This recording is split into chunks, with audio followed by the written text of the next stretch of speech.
Look at verse 37. It doesn't end there. Salvation produces in us a life overflowing with God's Spirit. And this is the last one that we can look at this morning. But I always think about what it means to have God move inside. You can't take a living, infinite, eternal God who said, when I come in, I'm going to be what it says in verse 37, on that last day, the great day of the feast, John 7:37, Jesus stood and cried out and said, if you thirst, come to me and drink. So get saved. Verse 38, he who believes in me, as the scripture has said, out of his heart will flow rivers of living water.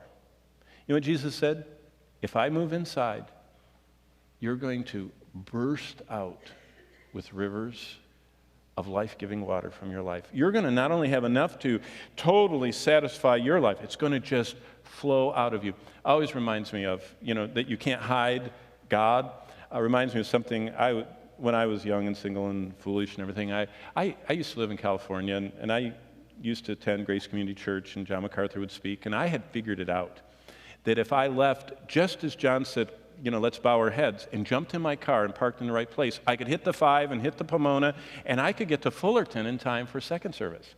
And so I would listen to John MacArthur first service and drive madly across Southern California and park right next to the door and run in and hear Chuck Swindoll in second service. It was you talk about a great morning in the Lord, all that doctrine and those incredible moving stories, and all in one service. And so to show you how long ago this was and how old I am, Chuck was talking about hospital visitation. He used to go on hospital visitation. He probably still does, but I don't know.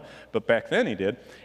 But to show how long ago it was, he said he went to visit, and in the hallway of the hospital, the person he was going to visit had a visitor from the church, and they were smoking in the hall. So that had to be a long time ago. They don't even let cigarettes in the parking lot anymore.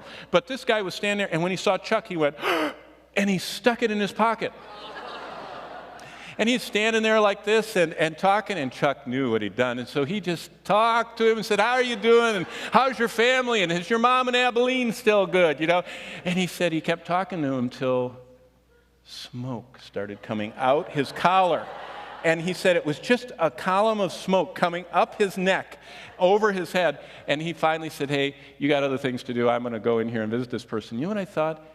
You have something powerfully, burningly at work, and you hide it. You can't hide it for very long.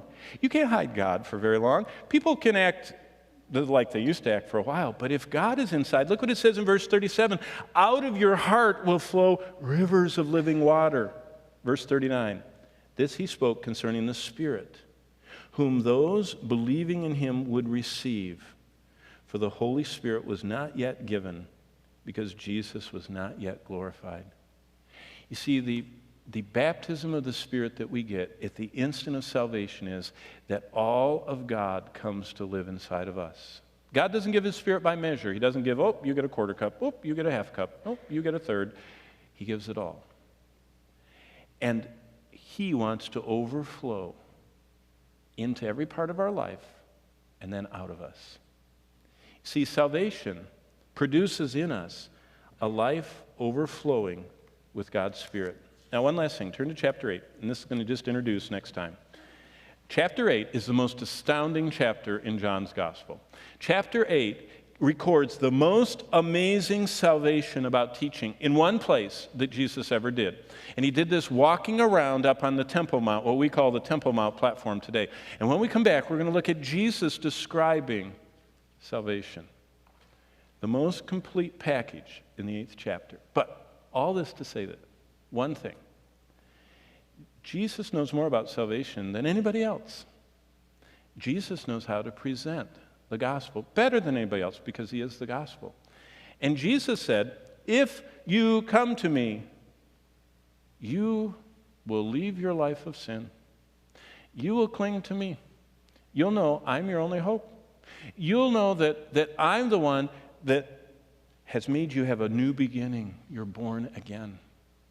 And you know that you don't have a past. You've been moved from this side, the death pen, to life.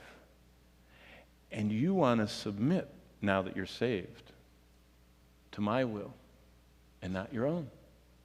All of those things are what Jesus says happens to those who are truly born again.